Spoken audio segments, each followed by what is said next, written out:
Oremos. Querido Pai que está nos céus, muito obrigado, Senhor, por estarmos aqui nessa live. Estamos agora, Pai, entrando na terceira semana de estudos, ó Pai, sobre esse livro tão importante, esse livro tão necessário, Pai, para os dias em que vivemos. Nós precisamos muito, Pai, precisamos muito mesmo que o Senhor nos ajude a compreender a última mensagem de misericórdia a esse mundo. Pedimos ao Senhor, Pai, que o Senhor nos dê entendimento agora da sua palavra e que, em nome de Jesus, o teu poder seja manifesto, Senhor, entre nós e em nós. Nós te agradecemos, ó Pai, que o Espírito Santo abra nosso entendimento para as Escrituras, em nome de Jesus. Amém, Senhor. Amém, queridos. Então, nós estamos agora no capítulo 7, nós já falamos, né, sobre o que aconteceu, né, nós já falamos sobre o erguimento da imagem da besta, a criação da imagem da besta, como se deu, como aconteceu. E nesse capítulo 7, ele começa dizendo o seguinte, ó, para quem está com o livro na mão aí, na página 107, nós vamos ver hoje alguns textos, queridos, que vão mostrar para nós a importância do poder de Cristo em nossa vida. Veja só, ele diz assim: vimos que nada será suficiente para nós, nada será de valor para nós, exceto o caráter de Deus. Estudamos também que no que diz respeito a recursos e empreendimentos comerciais nesse mundo, que não podemos depender mais dessas coisas, mas somente das coisas que Deus nos confia.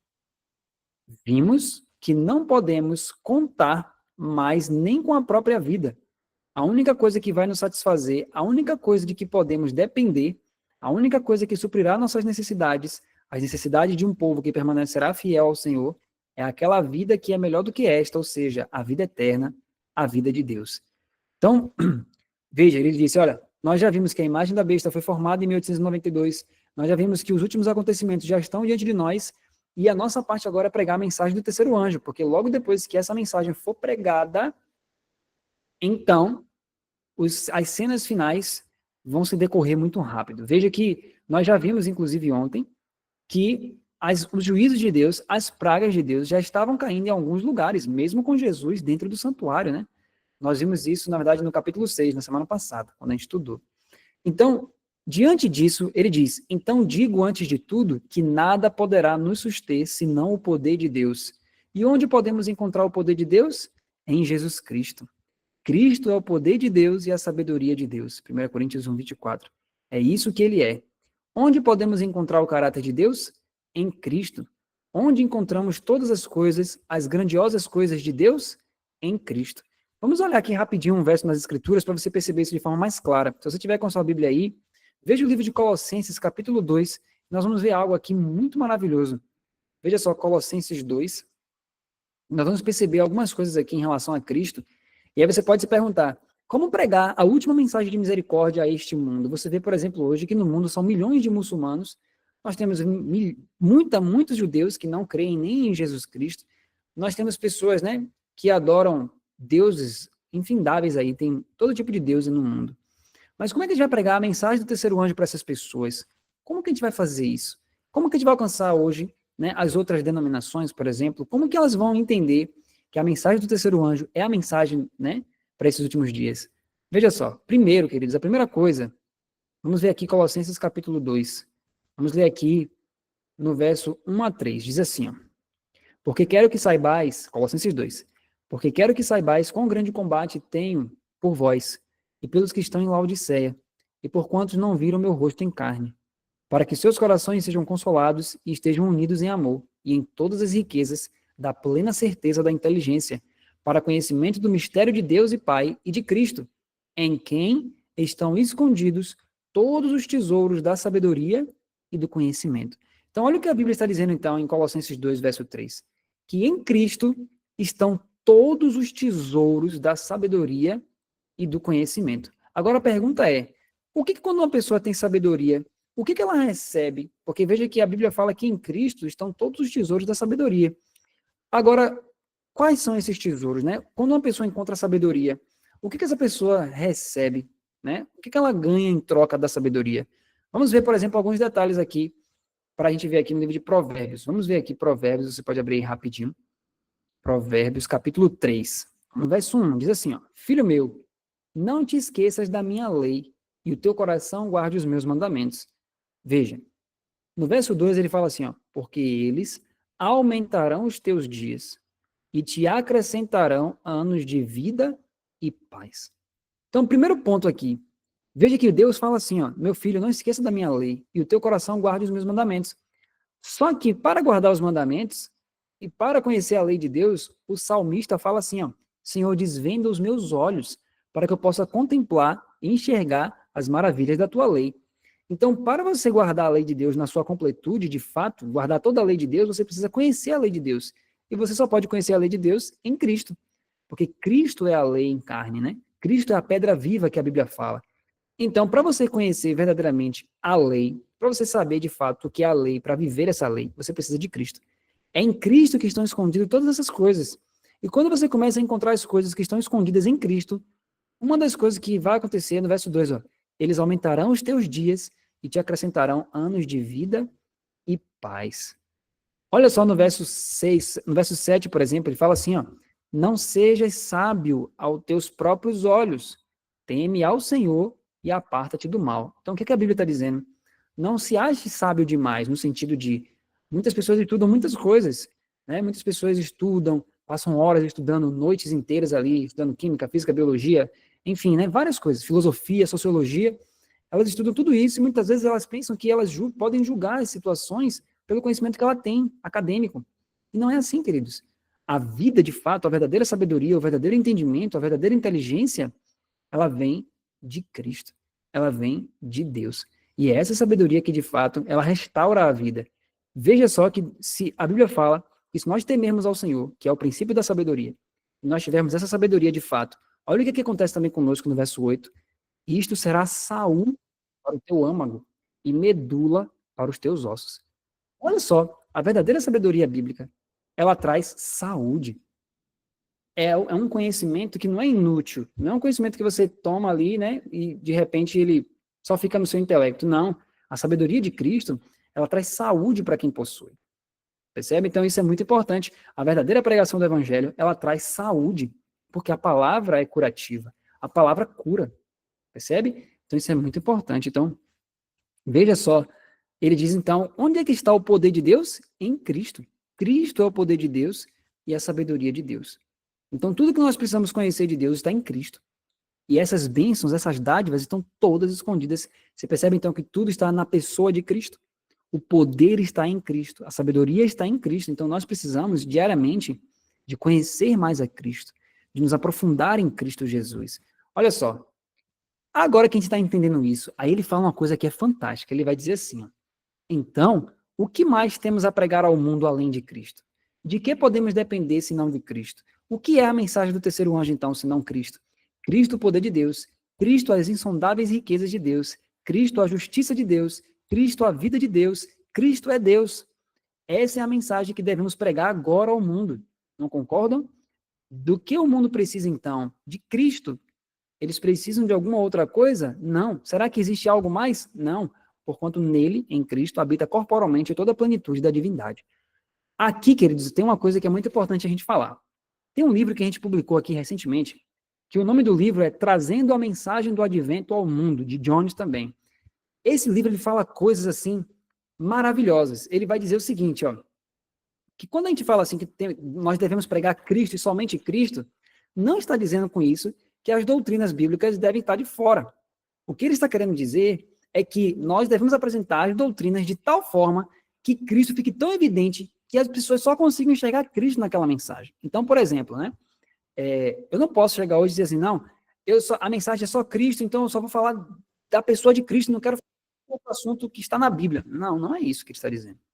O que ele está querendo dizer é que você deve apresentar os assuntos da Bíblia apresentando Cristo de uma tal forma que gere um impacto. Então, por exemplo, por isso que o nome do livro é Trazendo a Mensagem do Advento ao Mundo. Então ele fala o seguinte, como é que o mundo vai ouvir essa mensagem? Por exemplo, um batista, por exemplo, ou um católico, ou um assembleano, ou um presbiteriano, como é que ele vai dar ouvidos à mensagem do terceiro anjo, sendo que hoje existe um preconceito gigantesco contra adventistas do sétimo dia? Como é que essas pessoas, que você vê hoje na internet, tantos debates aí, né, se a igreja adventista é aceita ou não é, como é que essas pessoas vai chegar um momento que elas vão parar para ouvir essa mensagem? E a Bíblia fala, por exemplo, em Zacarias, que no alto clamor, as pessoas vão segurar na orla das vestes de um judeu, né, e vão dizer assim, olha, nós queremos ir ter convosco, porque temos ouvido que Deus é convosco. Por que opera essa maravilhosa mudança que faz com que as pessoas preguem com tanto poder assim a chuva serôdia? Porém, a chuva serôdia, ela vem através da mensagem. Mas como é que eles pregam de forma que isso chama atenção? Se você for ler o livro No Poder do Espírito, você vai começar a ter uma pista aí.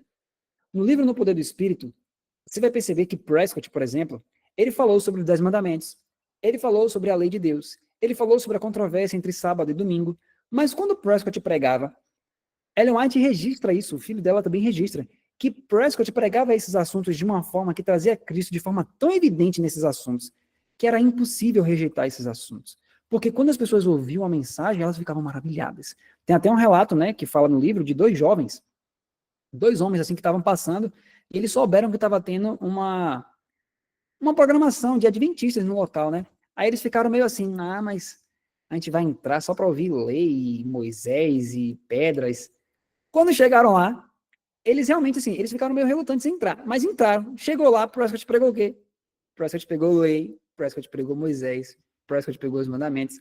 Só que Prescott pregou de uma tal forma que eles nunca tinham visto isso e eles mesmos saem impactados dali da pregação. E aí o próprio filho de Ellen White relata isso, que Prescott estava pregando de uma forma assim, que Cristo ficava tão evidente que era muito impressionante, a ponto de que pessoas de outras denominações, mesmo ele falando sobre o sábado, mesmo ele falando da mensagem do terceiro anjo, mesmo ele falando da lei, mesmo ele falando tudo isso, assuntos que seriam, né, entre aspas, somente adventistas, as pessoas de outras denominações, de outras religiões, elas começaram a ouvir a mensagem e elas disseram, nós queremos essa mensagem. Nós queremos, né, ouvir a mensagem do terceiro anjo, nós queremos entender a mensagem que você está pregando e queremos levar isso nas nossas igrejas. Percebe, queridos? Então, veja que Prescott, ele estudou a mensagem, Prescott, ele ouviu a mensagem de 88 pela primeira vez e rejeitou em Minneapolis. Mas quando ele voltou para casa, ele começou a estudar a mensagem de 88 de Jones e Wagner, e aí ele começou a entender.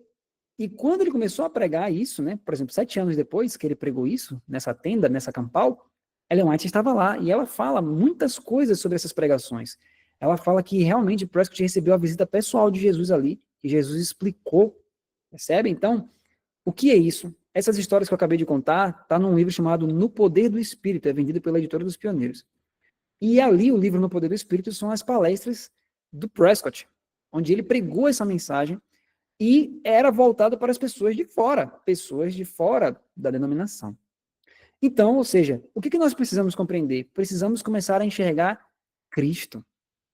Então, por exemplo, quando nós vamos estudar o livro de Apocalipse, quando nós vamos estudar o livro de Daniel, quando nós vamos estudar qualquer outro assunto da Bíblia, você percebe que muitas vezes a gente pode falar de uma forma que a gente não enxergue Cristo ali naqueles assuntos, percebe? Então, por exemplo, se você vai falar sobre dízimos e ofertas, se você vai falar sobre o batismo, se você vai falar sobre o espírito de profecia, todos esses assuntos devem ser apresentados, apresentando Cristo de uma forma tão evidente, tão clara, e Cristo sendo elevado cada vez mais alto, de forma que as pessoas, ao olharem, elas vivam. É isso que tem que acontecer. É assim que o autoclamor vai começar. E a Bíblia, né, vai ter um momento que a gente vai ter uma palestra, né, que a gente vai explicar ali, em alguns dos capítulos da mensagem do terceiro anjo, que fala sobre o autoclamor.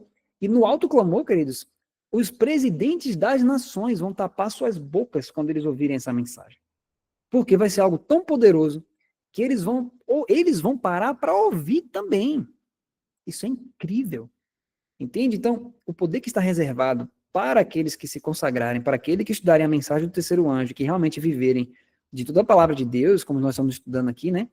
Essas pessoas, elas vão levar a mensagem com muito poder, com muita glória. Por quê?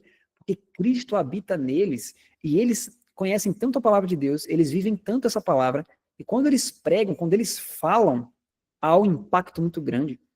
Ellen White chega a dizer que há pessoas no mundo hoje, queridos, que elas estão presas por causa da família, por causa de amigos, por causa das circunstâncias. Só que Ellen White fala que essas pessoas, quando ouvirem a mensagem, nem a família, nem as circunstâncias, nem o trabalho, nem amigos, nem ninguém vai segurar essas pessoas. Elas vão aceitar a mensagem de Cristo e elas vão proclamar essa mensagem. No livro Manuscript Release, o Espírito de Profecia fala que até judeus hoje, ela fala isso, existem muitos judeus hoje que são poderosos nas escrituras, mas desconhecem a mensagem do terceiro anjo. Ela fala que quando o nosso povo levar essa mensagem com poder, ela fala que esses judeus vão abraçar essa mensagem, e ela fala que eles vão ser um dos maiores defensores dessa mensagem nos últimos dias. Aí você pergunta, mas como isso? Queridos, se você pegar o livro Concerto Eterno, de Wegener, e você entender as alianças, né? De forma que você consiga explicar tudo na Bíblia para um judeu, queridos. Aquela explicação do livro Conceito Eterno, do livro Boas Novas aos Gálatas, de Wegener, se você entender aquilo ali, e você passar isso para um judeu que realmente, né, é uma pessoa sincera, que ama a palavra do Senhor, gente, quando uma pessoa ouvir uma explicação como aquela, não tem como a pessoa não se render a isso, porque é muito claro o conceito de Deus, né, o conceito eterno. Então, esses conceitos, a mensagem de 88, ela traz os conceitos também, né? A nova aliança, de forma mais clara ali para nós. Então, por isso que é importante nós termos essa comunhão com Jesus, o que nós estamos falando, né, ao longo dos capítulos, e nós sabemos apresentar Cristo de tal forma que as pessoas digam, eu preciso disso, eu preciso disso. E as pessoas vão vir, queridos. Olha só. Então, como é que a gente vai apresentar a mensagem para os de fora? Veja o que aconteceu com Johnny naquela época, olha só. Ele diz assim, ó, como disse há pouco, se eu estivesse pregando a pessoas que nunca tivessem ouvido nada sobre a mensagem do terceiro anjo, se ele estivesse pregando desde segunda-feira à noite, eu pregaria exatamente as mesmas coisas e os traria face a face com Jesus Cristo, como aconteceu conosco. A propósito, estou para receber um convite de uma grande congregação de pessoas não religiosas, e é isso que eu vou falar a eles. Esse grupo, sem qualquer compromisso religioso, já me deu a oportunidade de lhes falar por 3 vezes. E falei sobre essas coisas que estão patentes diante dos olhos de todos. Eles me perguntaram, o que devemos fazer? Um deles disse, bem, ele nos disse todas essas coisas e tudo está muito claro, mas ele não nos disse o que fazer. Olha só que experiência, queridos. Jones foi chamado para pregar isso que a gente está estudando aqui, para pessoas que nem religião tinham, pessoas que nem tinham uma denominação, não tinham aceitado Jesus, nada disso. Mas a mensagem estava crescendo de forma tão poderosa naquela época, que pessoas que não eram nem religiosas chamaram Jones para pregar, e ele disse, olha, se eu estivesse diante delas agora, as mesmas coisas que eu estou falando para vocês, eu ia falar para elas. Entende? Ou seja, ele ia pregar a mensagem do terceiro anjo como ela é, sem fazer rodeios nenhum. Então, muitas vezes, a gente hoje encontra dificuldade nisso, né? A gente pensa assim, como é que eu vou apresentar essa mensagem para um amigo meu que não é adventista, para uma pessoa que não conhece essas coisas, que não conhece Ellen White? Queridos, nós precisamos compreender a mensagem do terceiro anjo de tal forma que nós olhemos para as escrituras e aquilo esteja patente aos nossos olhos, de forma que nós podemos até conversar livremente sobre isso e nós vamos saber explicar para as pessoas, ainda que nós não estejamos com a Bíblia na mão. Por quê? Isso aconteceu com Pedro ali em Atos capítulo 2, quando o Espírito Santo desceu sobre os discípulos. O que é que aconteceu?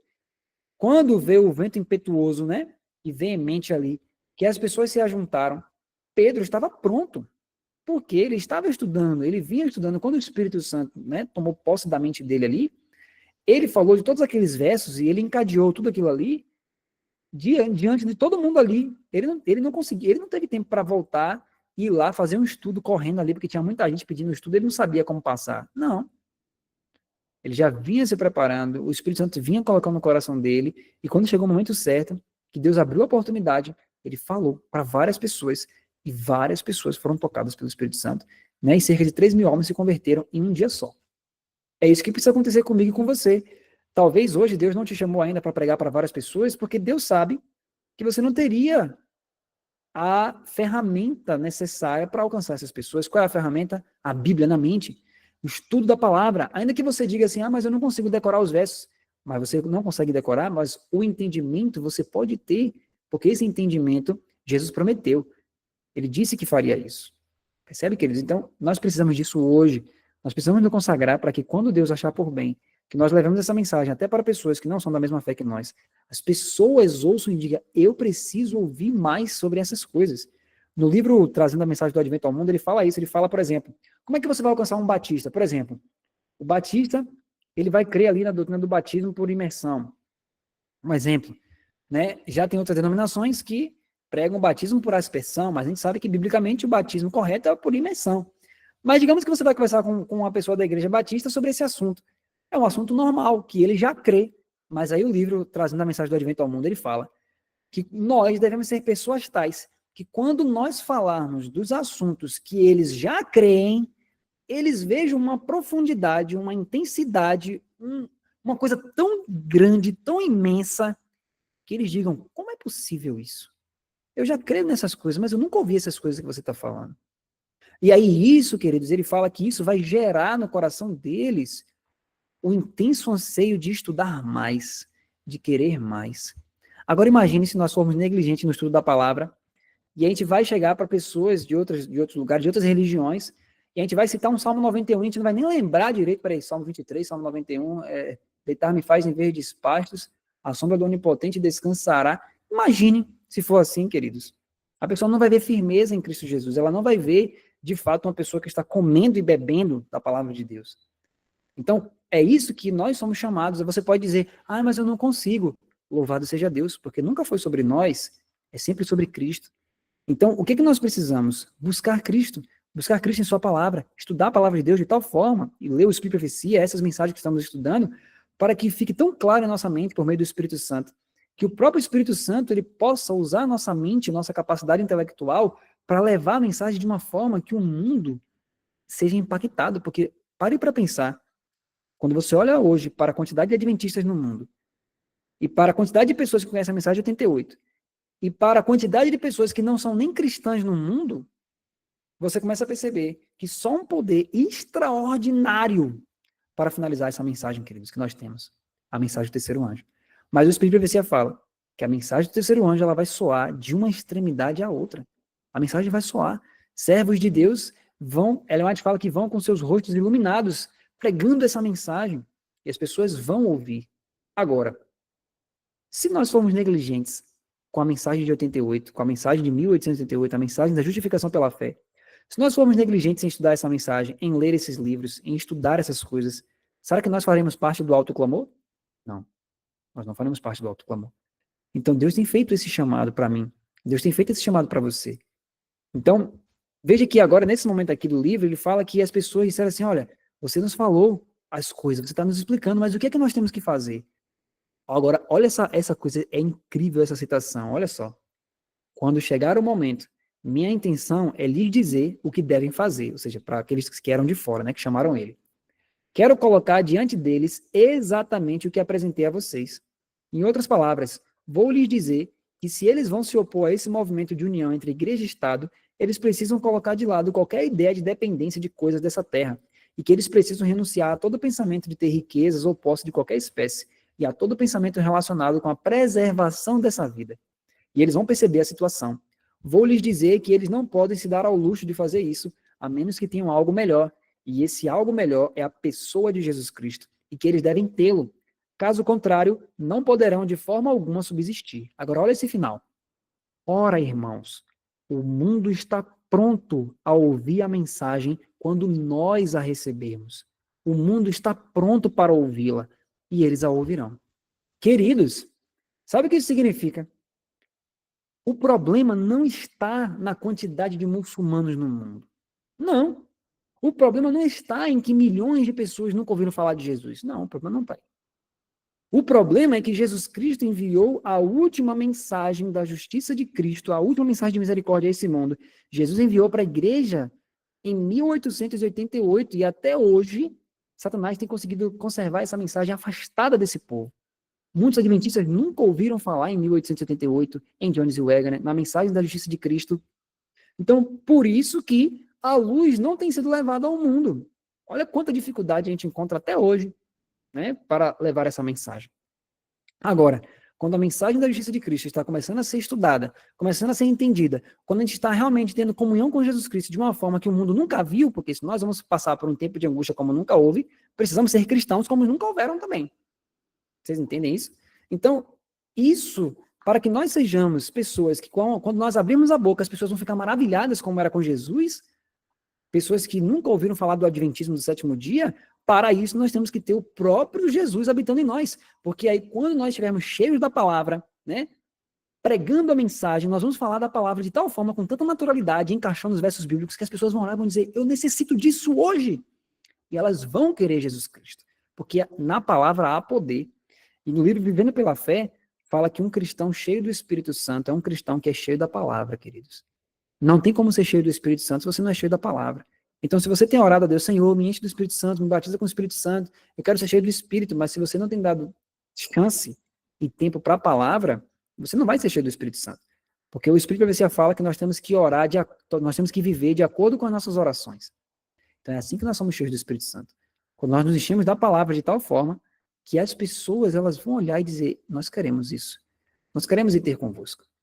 Por isso que no livro aqui ele fala que antes dos discípulos irem, antes do ide, Jesus falou, ficai em Jerusalém, até que do alto seja revestido de poder. Então eles ficaram em preparação, e quando eles estavam prontos, com arrependimento no coração, com orgulho quebrantado, e eles estavam cheios da palavra, Jesus disse, vá.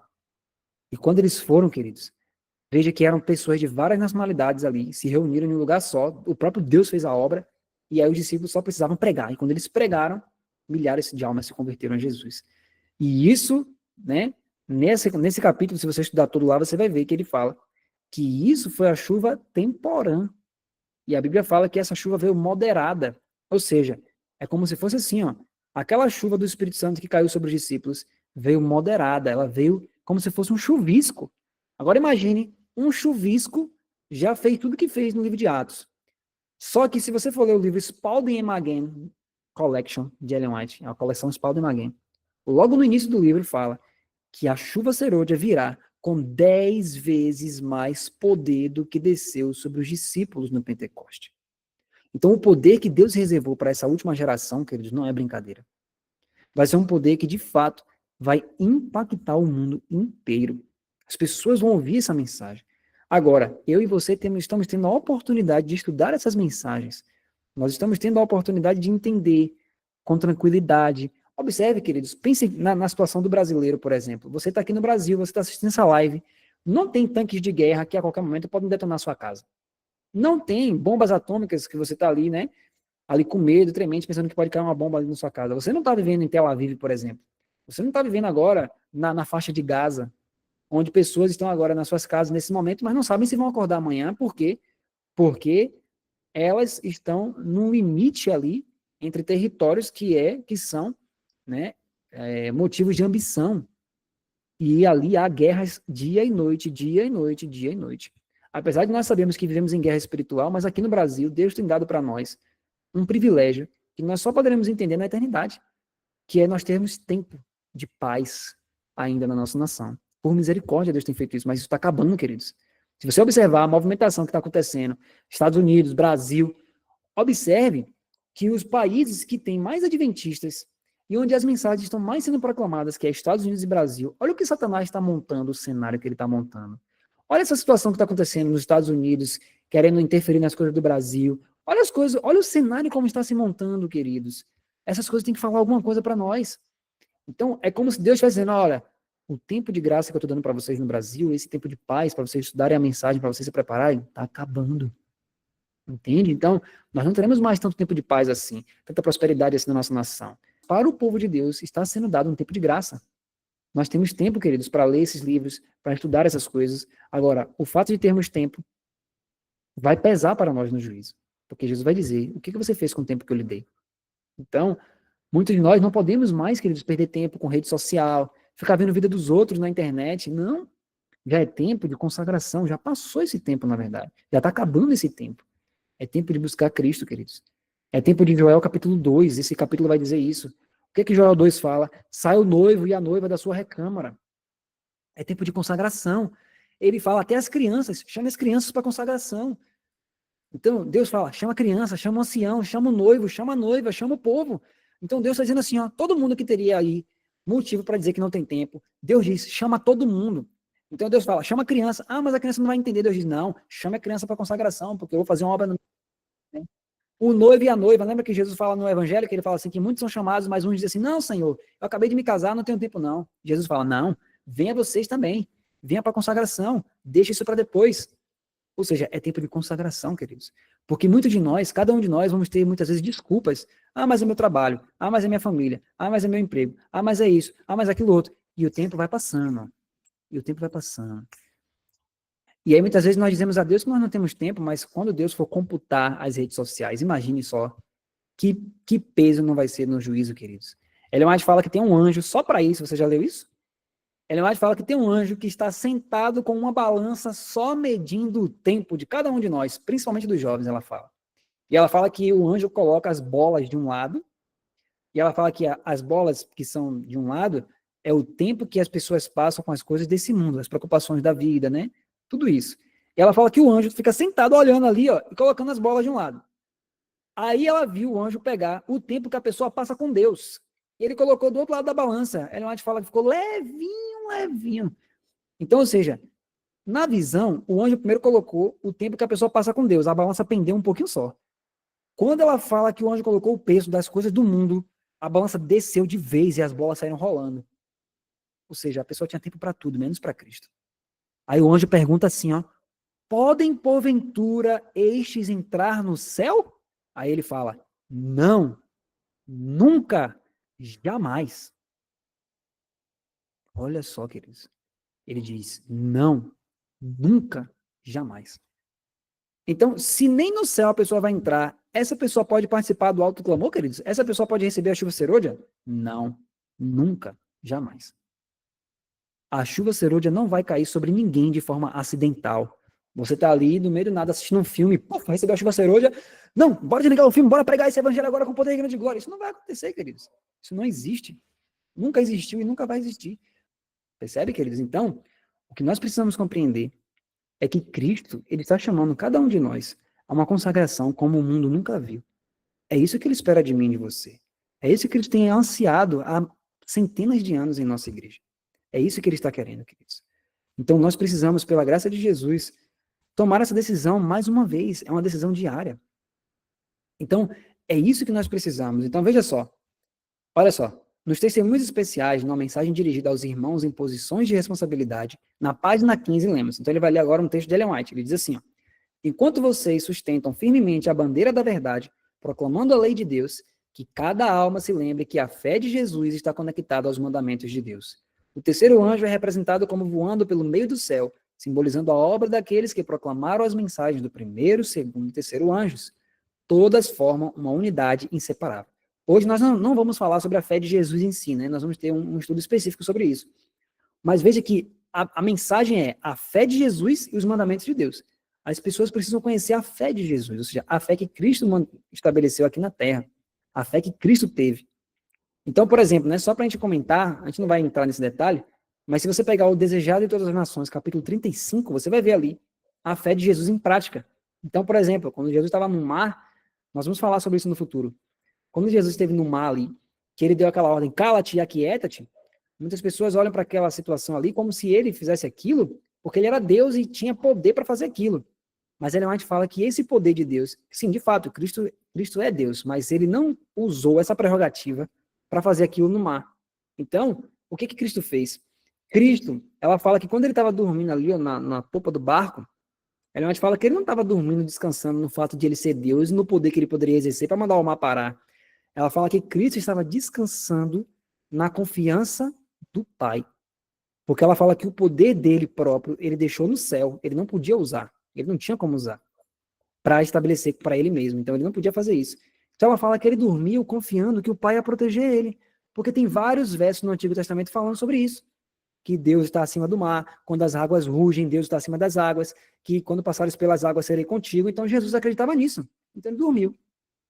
Quando Ellen White fala que Jesus levantou para dar aquela ordem, dizendo cala-te, aquieta-te, Ellen White fala assim, que Cristo, quando ele olhou para o mar daquela forma, que ele deu a ordem, ela fala que foi pela fé que ele deu aquela ordem, não foi ele que operou o milagre, ela fala que quando Jesus, pela fé, falou, cala-te e aquieta-te, crendo que o Pai faria aquilo, ela disse que o Pai, então, se movimentou e fez o mar parar, pela fé de Jesus. Por isso que Jesus disse, olha, se vocês tiverem fé como um grão de mostarda, vocês podem dizer a esse monte, passa daqui a colar, e ele vai. Então, quando Jesus pronunciou, dizendo, olha, aquilo que ele ensinou, ele botou em prática. Ele disse, mar, cale-se, aquiete-se. E o mar obedeceu. O mar obedeceu. Pela palavra da fé de Jesus. Entende, queridos? Então, isso é importantíssimo. E Jesus disse que essa fé está disponível para nós. Então, ele falou, se vocês também tiverem fé como um grão de mostarda, não é do tamanho de um grão de mostarda, não. Isso é muito importante, é sempre bom frisar isso. Tem gente que fala assim, não, se eu tiver uma fé do tamanho de um grão de mostarda, eu vou mover montanhas. Não, não, não, não. Essa tradução, queridos, não está correta na NVI. A Bíblia diz que é como um grão de mostarda. Não é do tamanho de um grão de mostarda. E como é um grão de mostarda? A Bíblia diz, se você for lá, Jesus explica que um grão de mostarda, ele é a menor das sementes, mas ele cresce e se torna a maior das hortaliças. Então Jesus está dizendo que se sua fé for crescendo gigantescamente como um grão de mostarda, vai chegar ao ponto que você vai poder mover montanhas. Ele não estava dizendo que se você ficar com a fé mirradinha, pequenininha, já é suficiente. Não. Porque você reparar, todas as vezes que Jesus via a fé pequena dos discípulos, o que é que ele fazia? Ele louvava a fé dos discípulos? Não. Ele repreendia, ó homem de pequena fé, por que duvidaste? Então sempre Jesus repreendeu uma fé pequena. Então nós não podemos achar que uma fé pequenininha vai mover montanhas. A fé pequena não vai mover nada, queridos. Então Jesus disse, olha, a fé de vocês deve ser como um grão de mostarda, ou seja, deve ir crescendo como um grão de mostarda. Percebe, querido? Então é isso que Jesus quer, porque a fé de Jesus é uma fé gigantesca. Olha essa fé de Jesus, no meio do barco, ele estava no barco junto com os discípulos, ele não estava do lado de fora, ele estava dentro do problema. As ondas estavam jogando o barco para um lado e para o outro, e Jesus estava dormindo. Então ele, dentro do problema, ele falou, cala-te e aquieta-te. E assim pode ser conosco.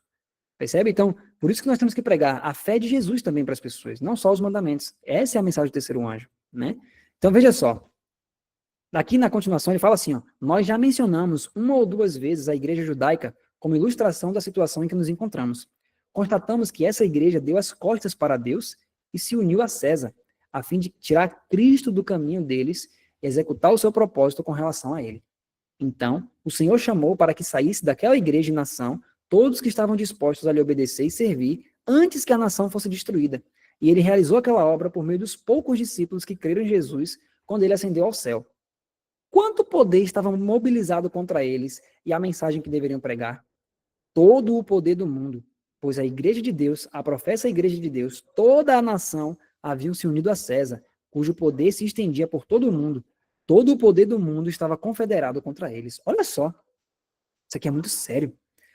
Naquela época dos discípulos, pense só, queridos, eles estavam dentro do cenáculo e do lado de fora, eles estavam com medo. Por quê?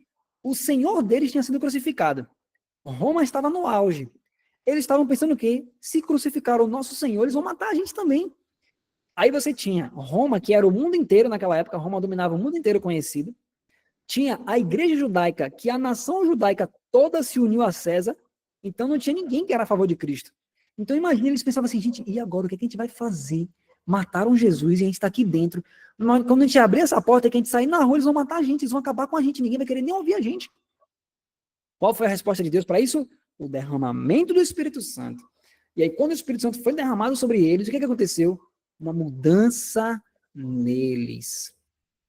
Deus sabia que antes de mudar o mundo, precisava mudar a mente do seu povo. Por isso que nós lemos ali, o problema não é o mundo, o problema não é que Roma tem imperadores terríveis, o problema não é que o presidente de tal nação é muito terrível, o problema não é esse. Percebe? O problema não é esse. O problema não é que o papado vai ter um poder mundial, o problema não é que o papado se levantou, não, o problema não é esse. O problema é que Deus sempre precisou de pessoas dispostas, pessoas cheias de Cristo, e muitas vezes Deus não encontrou ao longo das gerações. Deus encontrou só um pouco de gente. Então, mas quando os discípulos ali no primeiro século se reuniram, clamaram, pediram perdão um ao outro, clamaram pelo Espírito Santo, estudaram a palavra de Deus, se prepararam, Deus precisou só deles ali. E ele impactou não só Roma, Deus impactou todos os lugares habitados do mundo inteiro. Percebe? Então, por que isso? Porque Deus não precisa de contexto, isso é muito importante. A palavra de Deus não precisa de contexto para criar as coisas. Quando Deus desceu, ele não precisou dizer assim, eita rapaz, está muita treva aqui nesse lugar, vou jogar uma luz aqui, para depois começar a criar a luz. Não. Deus disse, haja luz. Quando não tinha nada, quando não tinha fruto, não tinha nada, o que foi que Deus fez? Deus falou, anjos, desçam aqui para me ajudar, por favor, bora tentar fazer um fruto aqui. Foi isso que Deus fez? Não. Deus disse que a terra produz a erva que dê semente e a árvore segundo a sua espécie. Ele só falou e a palavra já foi suficiente. E Jesus disse o quê? Vocês vão receber o Espírito Santo. Vocês vão receber poder ao descer sobre vocês, o Espírito Santo, e vocês vão ser testemunhas para mim, tanto em Jerusalém como em toda a Judéia e Samaria, até os confins da terra. Ele prometeu isso. E quando eles tomaram posse da palavra, eles experimentaram isso. Agora, eu e você, queridos, temos a mesma palavra. Nós temos a mesma promessa. A promessa está válida para mim e para você hoje. Agora, lembra daquela frase que nós falamos em uma das lives? As distrações roubam promessas. O Espírito de Profecia fala que nós devemos lutar pelas promessas de Deus. Não é porque Deus falou E que você vai ficar agora, já que está falado, então agora não vou fazer mais nada, não vou nem, só vou ficar esperando. Não, porque Satanás, o Espírito de Profecia fala que ele tem poder para muitas vezes roubar as promessas da sua vida. Então tome muito cuidado com isso.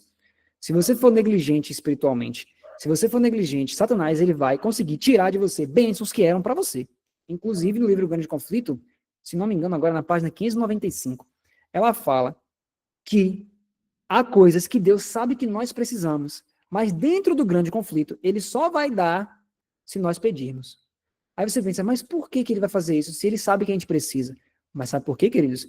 Porque dentro do plano, né, dentro do grande conflito, quando você ora, você dá legalidade para que Deus atue na sua vida. Você está chamando a Deus, reconhecendo que você não é nada, que você não é senhor de si, mas que você precisa de Cristo, que você precisa da atuação de Cristo. Porque quando Adão perdeu, né, quando Satanás usurpou o poder de Adão, nós perdemos o domínio que nós tínhamos nessa terra. Mas Jesus reaveu esse domínio. Jesus pegou esse domínio. Então o domínio está nas mãos de Jesus. Então você precisa clamar para dar legalidade para que o Senhor venha atuar em sua vida, como foi em Daniel capítulo 10. Em Daniel 10, o que é que Daniel fez? Ele orou, ele jejuou, ele pranteou, ele clamou, ele se arrependeu, ele clamou pelos pecados dos outros. Aí desceu o quê? Gabriel, que é o anjo mais poderoso das cortes celestes. Mas nem Gabriel foi suficiente. Olha como é o grande conflito. Nem Gabriel foi suficiente. Então o que é que teve que fazer? Chama o maioral. E assim Jesus vai fazer com a gente também. E quem era o grande, o gigantesco que desceu para a batalha? O próprio Senhor Jesus Cristo. Foi isso, queridos. E Jesus quer fazer isso comigo também. Jesus quer fazer isso com você também. Mas e se Jesus não encontrar uma pessoa que clama? Lembra que Jesus falou? Porventura, quando vier o Filho do Homem, achará fé na terra? Achará pessoas que dispõem de tempo para estar em oração? Que tiram horas para estar de joelhos ali clamando as promessas? Será que Jesus vai encontrar isso no dia de hoje? O que Jesus mais tem encontrado é o quê? Pessoas distraídas. Um no celular, assistindo vídeos de YouTube. Um no Instagram, vendo vídeo dos outros. Fulano viajou para tal lugar. Olha, fulano agora comprou tal coisa. Nossa, fulano teve um filho. Mas coisa que não agrega em nada.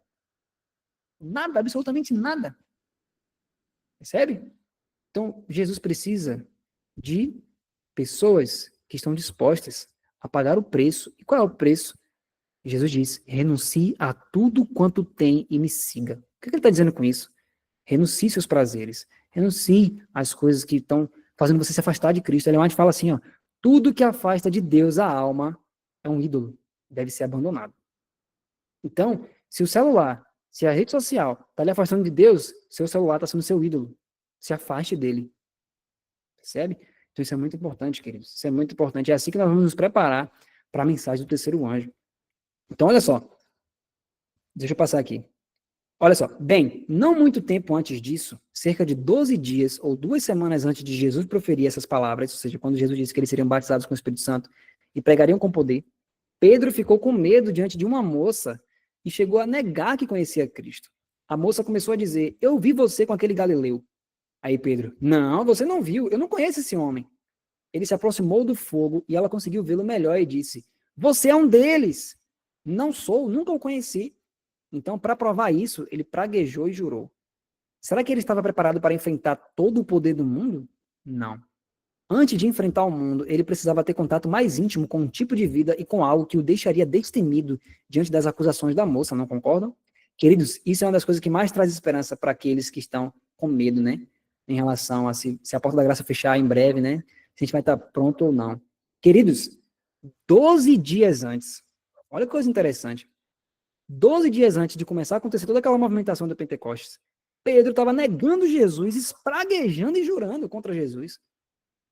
Mas olha só, Deus precisou de pouco tempo na vida de Pedro para transformar Pedro.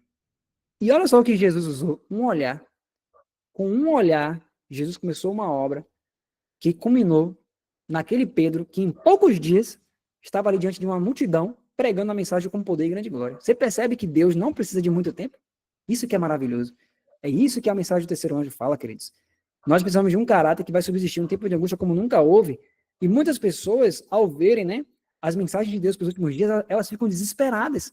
Porque muitas nunca ouviram falar de reforma de saúde, vida no campo, né, reforma do vestuário. Muita gente nunca ouviu falar dessas coisas. E quando começa a ouvir, fala assim, ai, agora é muita coisa, não vai dar tempo. Dá tempo, queridos. Deus pode fazer uma obra rápida na minha e na sua vida. Assim como ele fez na vida de Pedro. Percebe? Deus conseguiu transformar um homem cheio de si, egoísta, cheio de coisa, em poucos dias. Você já viu o que Ellen White fala na vida de José? Deus conseguiu fazer uma obra de uma vida inteira na vida de José em um dia. Percebe? Então, Deus tem poder para realizar em nossa vida coisas que a gente nem imagina. No livro, tem um livro aqui também que a gente publicou, chamado O Combate Cerrado. Ele fala assim, ó, que Cristo pode te ensinar em um dia o que você demoraria mais de 10 mil anos para você aprender por si só. Então, Cristo é maravilhoso, queridos. Nele está escondido isso. Agora, você pode beber vinho novo todo dia, ou seja, beber de Cristo diariamente. Você só precisa realmente se voltar para ele. Deus fala assim, ó, voltem-se para mim e eu me voltarei para vós. É uma promessa. Se você realmente tiver tempo para Deus, ele mais fala assim, ó, se tiver de tempo e voz para orar, Deus terá tempo e voz para responder. Se você der voz e tempo para Deus, Deus vai te dar tempo e voz também. Percebe? Então, é assim que nós vamos nos preparar. E é rápido, queridos. Não tem essa demora. Não fique com medo. Deus vai preparar você em nome de Jesus. Basta você se voltar para Ele. Basta você estudar essa mensagem. Basta você se colocar em oração, como nós temos falado ao longo das lives. Olha só. Assim percebemos que no que diz respeito a eles e ao trabalho que deveriam realizar, no que diz respeito ao poder que estava em oposição à obra deles, nós estamos exatamente na mesma situação que eles quando Jesus ascendeu ao céu. Estamos num momento em que todo o poder dessa terra está unido contra a mensagem que devemos dar ao mundo. E, portanto, precisamos, como eles, ser revestidos do poder do alto. Repito que o fato concreto é que estamos na mesma situação dos discípulos quando Jesus ascendeu ao céu e lhes disse que ficassem em Jerusalém até que recebessem aquele poder. Então, nós estamos na mesma situação. Se você olha hoje no YouTube, o que tem de vídeos contra os adventistas hoje? O que tem de gente falando que é seita, que é isso, que é aquilo outro e tudo isso, né? E as pessoas estão preocupadas hoje em defender o adventismo.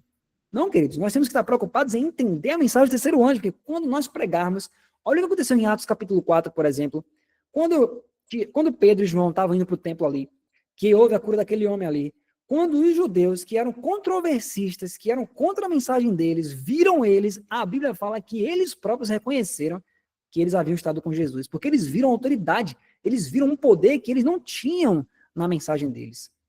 Então, Pedro não ficou preocupado em debater com os fariseus. Pedro não ficou preocupado em falar mal do fariseu e tentar mostrar como ele era um mau caráter diante do povo. Não. Pedro se preocupou com a mensagem. Olha, o que eu tenho, isso eu lhe dou. Em nome de Jesus Cristo. Percebe? É isso, queridos. Nossa preocupação deve ser essa. Porque quando o mundo ouvir uma mensagem tão abarcante como essa que a gente está estudando aqui nas lives, quando eles entenderem, pelas escrituras, você pegar a Bíblia, você começar a falar, vai ser tão poderoso que as pessoas vão dizer, rapaz, eu quero estudar mais com você isso aí. Percebe, queridos? Então, isso é maravilhoso, né? Hoje o mundo está com fome. A única coisa, o que está demorando só é porque nós estamos tardando em receber a mensagem. Só isso. Porque o mundo já está pronto. Eu já vi isso várias vezes na minha vida, queridos. Pessoas, já tive a oportunidade de estar pregando para pessoas não adventistas, pessoas de fora, pessoas que nunca ouviram nem falar de Bíblia praticamente. E quando você fala coisas que normalmente, né, nós estamos estudando aqui em live, essas coisas assim, por exemplo, as pessoas ficam assim maravilhadas, elas dizem, eu quero estudar mais, eu quero saber mais dessas coisas, eu quero ouvir mais. Percebe? Então, não é o mundo o problema. O problema somos nós. A nossa vagarosidade. Quando a gente tem tempo livre, o que a gente está fazendo?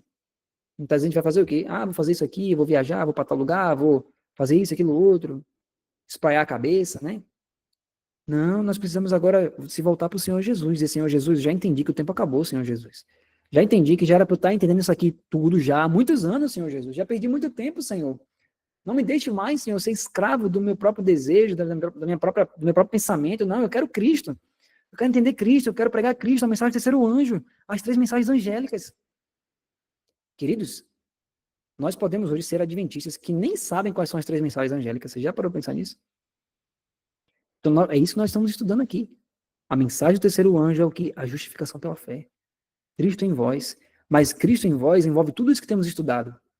Percebe? Não pode ser só um jargão, Cristo em vós. Precisa ser uma realidade. Precisa ser traduzido no dia a dia. Cristo em mim, ele vai me levar diariamente a uma consagração com o Pai constante. Eu não vou viver de picos, sabe? Eu ouço uma coisa e dá aquela emoção, aí eu, puf, aí fico naquele pico ali de consagração, daqui a pouco passa 3 dias, 4, já estou de novo caído. Não. Quando você olha para a vida de Cristo, Cristo era sempre fervoroso, ele fala que ele era calmo e fervoroso. Então, todo dia você ia ver Cristo ali, você ia ver Cristo na mesma calmaria, mas quando Cristo começava a falar da Bíblia, começava o fervor no coração dele. Enchia, o coração dele se enchia. E assim vai ser conosco, queridos. Então, Cristo está disposto a continuar o que ele é dentro de nós. Ele vai morar em nós. Ele prometeu isso. Agora, para isso acontecer, nós precisamos nos voltar para ele. Percebe? E aí, quando nós começarmos a falar disso para outras pessoas, as pessoas vão dizer: olha, eu nunca ouvi isso. Eu quero. Vocês são o quê? Que grupo é esse? Que igreja é essa? Que coisa é essa que estuda a Bíblia assim? Eu quero ouvir isso. Eu quero participar disso aí. E assim vai ser aos milhares. Ellen White fala, queridos, que milhares se converterão em um dia. Um dia. E nós sonhamos com isso, queridos. Nós queremos isso urgentemente, né? É por isso que estamos aqui, inclusive. Então, veja só. Então, qual é a nossa parte? O mundo todo está contra nós. Mas, assim como foi com os discípulos, vai ser com aqueles que se consagrarem para essa mensagem. Isso é maravilhoso, queridos. Isso é maravilhoso. E aí, por fim, eu quero ler aqui com vocês, ó. Deixa eu passar aqui, ó. Aqui ele agora vai citar Ellen White. Ellen White fala assim, ó. Vamos ler aqui juntos, ó. Eles estavam esperando ansiosamente pelo cumprimento de sua promessa. E eles estavam orando com fervor especial. Essa é a atitude que deveriam tomar os que desempenham uma parte na obra de proclamar a vinda do Senhor nas nuvens dos céus, pois um povo precisa ser preparado para resistir ao grande dia de Deus.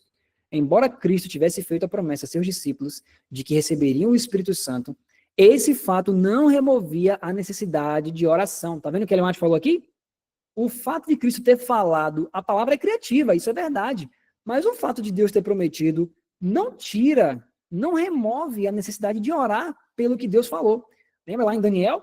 Daniel estudou Jeremias e viu que em 70 anos haveria libertação. Só que Daniel olhou para um lado, olhou para o outro e falou assim: peraí, não tem nada acontecendo. O que está acontecendo? E veja que Daniel estava orando por uma coisa que Deus tinha prometido. Ele poderia falar o quê? Que nada, eu vou ficar de jejum por uma coisa que eu já sei que vai acontecer? Ah, para com isso. Mas Daniel entendeu que no mundo espiritual, se você dá brechas para o maligno pode sim, queridos, atrapalhar tudo. Então, o que Daniel compreendeu? Senhor, o Senhor falou, mas agora precisa alguém se colocar na brecha, alguém precisa orar, alguém precisa se jejuar, se consagrar, Senhor, para que o Senhor atue por meio daquilo que o Senhor falou. Isso é a guerra espiritual, queridos. Isso é a guerra espiritual. Então, olha o que o Espírito Profecia nos revela, que o fato de Deus ter falado não tira a necessidade de oração. Você tem que orar, você tem que clamar, porque existe um grande conflito todo para que a promessa se cumpra. Entende, queridos? Então, não sei se vocês lembram daquela situação que o profeta mandou o rei, né, lançar as flechas. Vocês lembram dessa história? Que o profeta mandou o rei a pessoa lançar as flechas e ele era para lançar determinadas vezes, ele lançou só poucas vezes. Ele falou, ó, então já que você não lançou, não teve mais fé, pois você só vai ter uma vitória limitada. O que aquilo está significando? Que se nós persistirmos pouco na promessa, a promessa pode até se cumprir, mas nós não vamos viver a promessa da forma como Deus queria. Por quê? Porque por sermos pouco persistentes, nós não vamos ter a promessa na plenitude como Deus queria. Por isso que no livro Oração, Ellen White fala, persista na oração todos os dias, incansavelmente, mesmo sem ver nada, agradeça. Entende? Então, com o Espírito Santo é a mesma coisa. Perceba que ela disse que eles oraram com fervor especial. Eu tenho certeza que cada um de nós aqui tem orado pelo Espírito Santo. Você certamente, diariamente, está pedindo a chuva serôdia, está pedindo o derramamento do Espírito Santo. Mas, queridos, quando ela fala fervor especial, o que ela está dizendo com isso? Eles tiraram um momento específico de oração, de jejum, para a descida do Espírito Santo, para que eles fossem revestidos de poder, para que eles fossem mais crentes na palavra. Então, era um fervor especial, era um tempo a mais para isso, era um tempo só para isso, é isso que nós precisamos fazer. E a gente fala, agora que eles fizeram, nós deveríamos muito mais, porque eles receberam uma quantidade de poder, e nós vamos receber 10 vezes mais. Será que Deus não queria que nós orássemos 10 vezes mais também, pela promessa? Com toda certeza, queridos, com toda certeza. Então, veja, eles oraram com maior zelo ainda, eles perseveraram unânimes em oração. Os que estão agora envolvidos na solene obra de preparar um povo para a vinda do Senhor deveriam perseverar em oração. Os primeiros discípulos eram unânimes. Eles não faziam nenhuma especulação, nem apresentavam nenhuma teoria singular sobre como a bênção prometida deveria vir. E aqui nós vamos entrar em uma coisa, queridos, que é o que mais faz as pessoas desistirem de orar, né? Então veja só, vamos continuar aqui, a gente vai comentar sobre isso. Chegamos ao pensamento que eu quero ressaltar. Eles não faziam nenhuma especulação, nem apresentavam nenhuma teoria singular sobre como a bênção prometida deveria vir. Isso se aplica a nós agora. Não nos cabe apresentar nenhuma teoria singular sobre como exatamente ela virá. Se alguém começar a dizer, ela virá como no dia de Pentecoste, o som dela, como de um vento impetuoso, será dessa ou daquela forma, as línguas de fogo terão essa ou aquela aparência.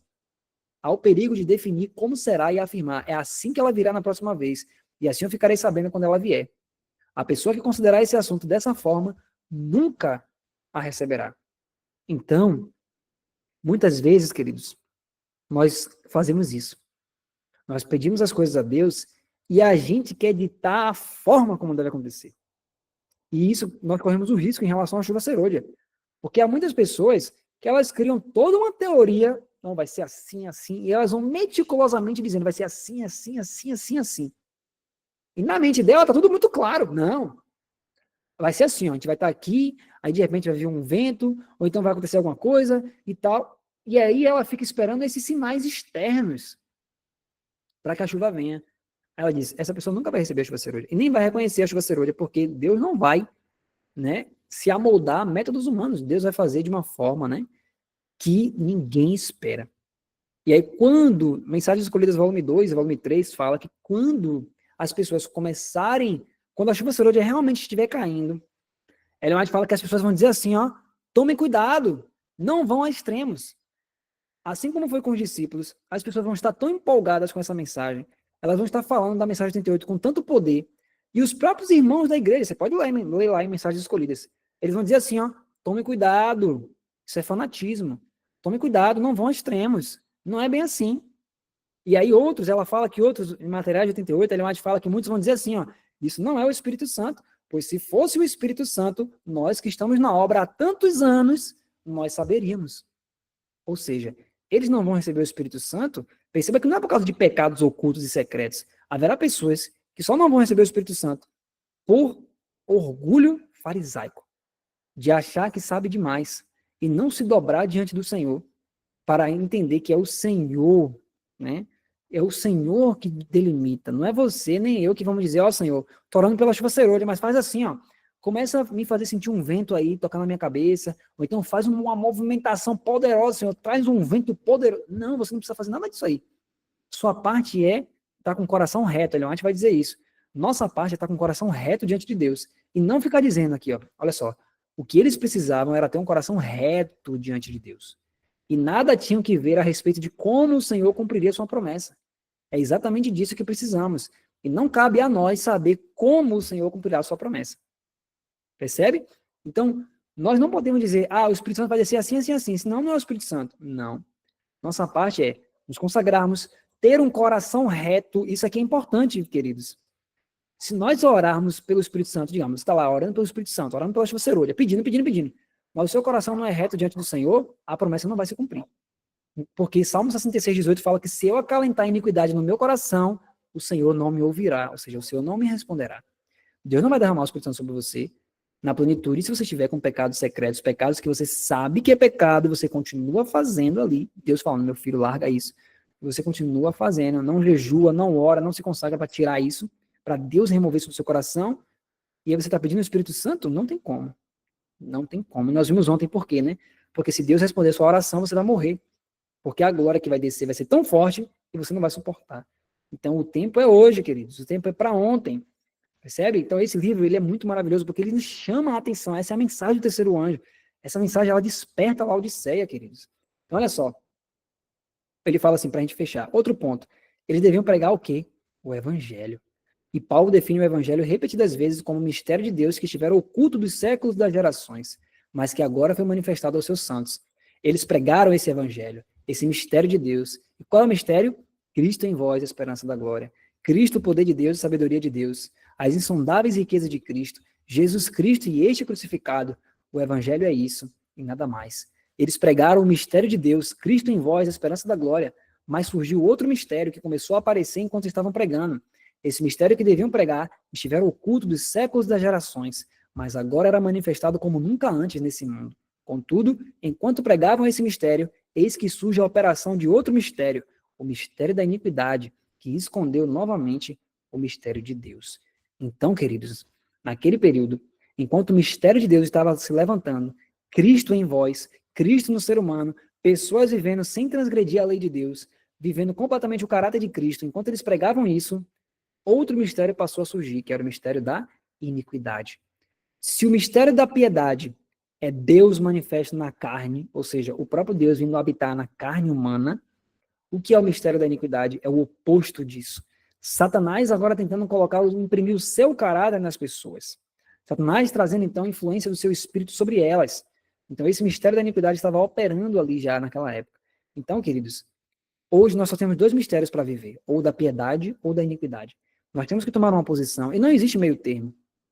O mistério da piedade é Deus manifesto em carne, é Cristo habitando em nossa carne, vivendo em nós, falando em nós, operando as obras de Deus em nós. E o mistério da iniquidade é o Espírito Santo afastado de nós e o diabo operando por meio de nós. Então não há meio termo.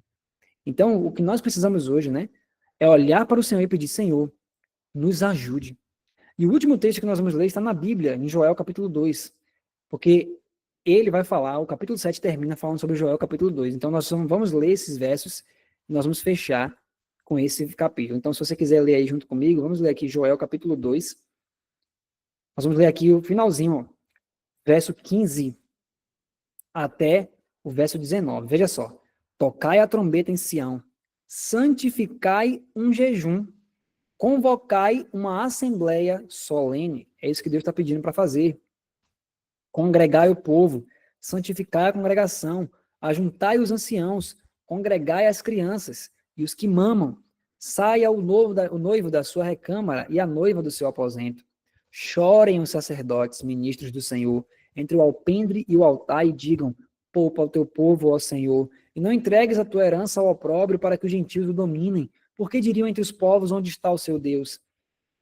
Depois que Deus manda fazer isso, proclamar um jejum, proclamar uma assembleia solene, convocar uma assembleia solene, no verso 18 Deus fala assim, ó: então o Senhor se mostrou zeloso da sua terra e compadeceu-se do seu povo.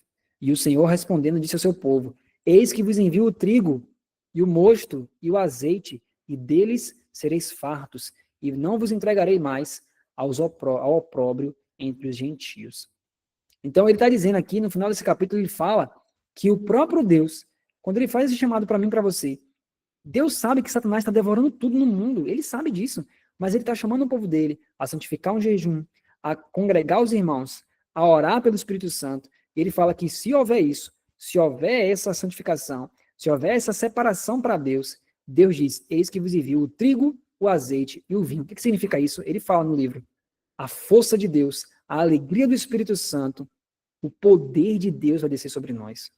Então, Deus está dizendo: olha, por mais que o cenário do mundo esteja caótico, se vocês se voltarem para mim, Deus vai fazer grandes coisas. Por isso que no verso 21, ó, de Joel 2, ele diz assim, ó: não temas, ó terra, regozija-te e alegra-te, porque o Senhor fez grandes coisas. Então, Deus, ele diz assim, ó: por mais que o mundo inteiro esteja contra o meu povo, se o meu povo clamar, se o meu povo se santificar, se o meu povo ficar em jejum, em oração, para receber o meu espírito, o que Deus falou que vai fazer?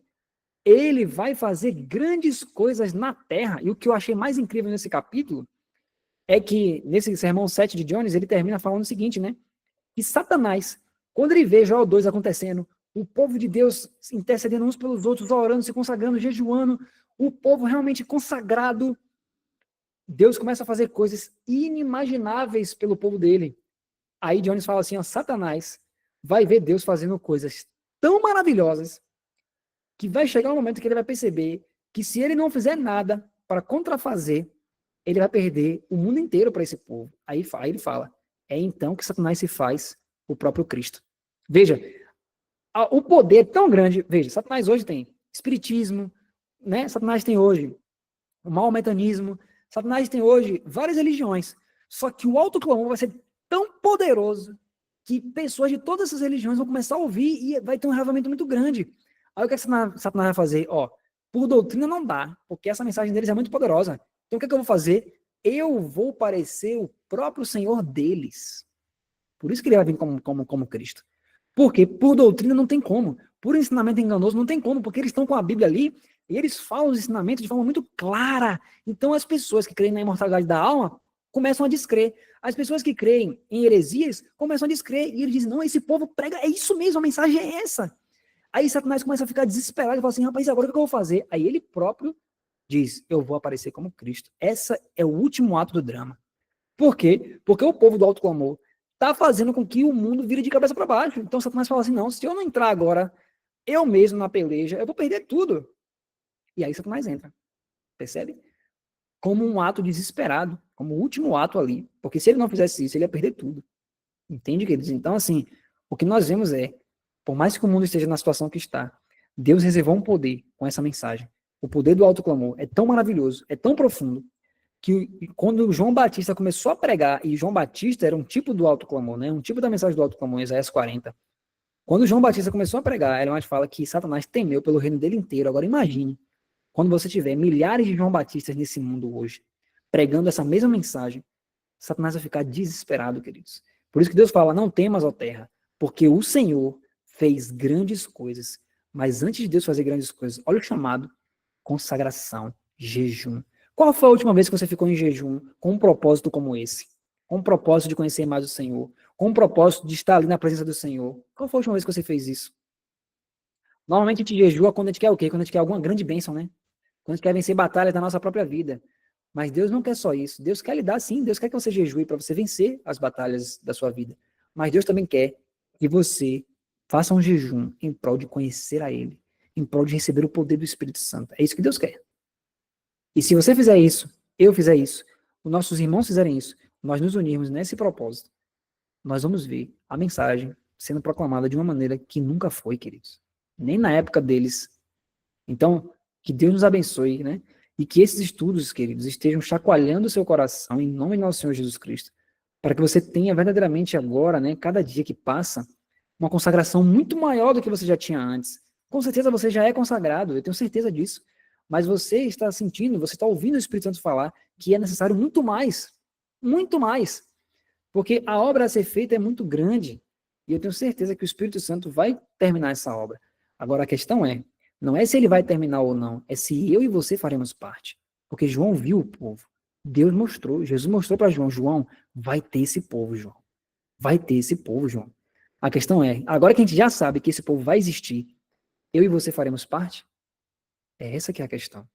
Então, nós estamos aqui tendo essa oportunidade de estudar esse livro juntos, para que no momento em que Deus achar por bem fazer alguma coisa para chamar a atenção do mundo para essa mensagem, ali vai haver pessoas já prontas e dispostas a irem onde precisar, pregar para quem precisar uma mensagem como essa poderosa. Seja para um, seja para 10, seja para 500, seja para 1000, seja para 1 milhão.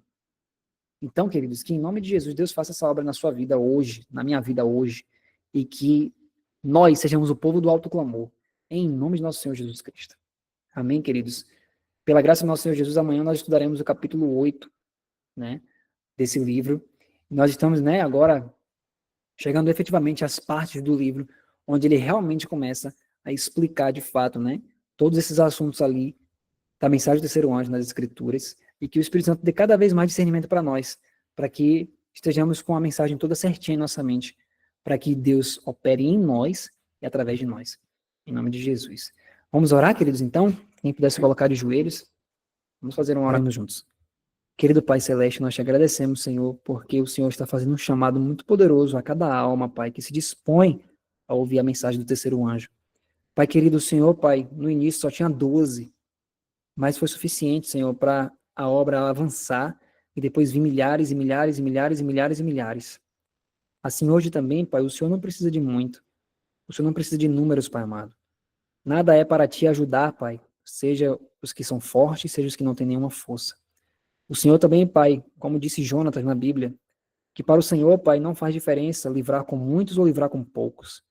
Por isso, Pai amado, pedimos ao Senhor, Pai, que nós que estamos aqui estudando diariamente, cada semana esse livro, que o Senhor ponha em nós, Pai, o desejo ardente de cada vez mais comunhão, cada vez mais consagração, cada vez mais entrega, Senhor. Remova de nós nossos defeitos de caráter que ainda nos impedem, Senhor, de receber a plenitude do Espírito Santo. Eu sei, Pai, que o Senhor quer derramar sobre nós um poder muito grande, mas nossos pecados impedem. Por favor, Senhor, cada pessoa de forma individual, que possa agora abrir o coração e durante a noite também, amanhã de manhã, abrir o coração para que o Espírito Santo mostre os ídolos acariciados. Onde está, Pai amado, muitas vezes o templo de Dagon dentro de nós? Onde está, Senhor, os ídolos, os postes ídolos? Onde, Senhor, nós temos feito essas coisas em nós? E que o Senhor remova os postes ídolos de nosso coração. Remova, Pai, os bezerros de ouro. Remova, Pai amado, os altares a Dagon. Remova, Senhor, os ídolos Astarote e Baal. Remova tudo, Pai, de nossa vida, para que o nosso culto seja adorado, Senhor. Para que o nosso culto, na verdade, seja venerado, seja uma veneração, Senhor, somente ao Deus dos exércitos, ao Senhor dos exércitos. Nós não queremos, ó Pai, servir o nosso próprio eu. Paulo fala, Pai, que há pessoas que eram inimigas da cruz de Cristo porque o ventre delas era o Deus delas. Nós não queremos isso, Pai. Não queremos que o nosso apetite seja, Pai, o nosso Deus. Não queremos ser inimigos da cruz de Cristo. Nós queremos ser amigos de Cristo, Pai. E Jesus disse: Vós sois meus amigos se fizerdes o que vos mando. Ó Senhor, nós pedimos, Senhor, opere em nós. Opere eficazmente em nós, Senhor.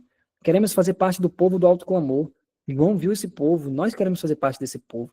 Queremos proclamar com poder e grande glória, Senhor, mas antes disso, o Senhor nos chamou para uma consagração, para uma santificação. E que o Senhor opere isso em nossa vida, Pai. Faça o querer e o realizar em nossa vida, Pai. Porque nós, por nós mesmos, nossa natureza não quer e nem quer fazer, Senhor.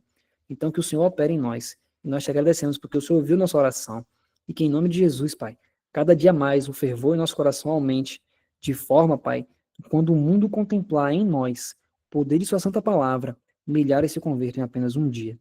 Essas bênçãos nós pedimos, nós te agradecemos, em nome de Jesus. Amém, Senhor.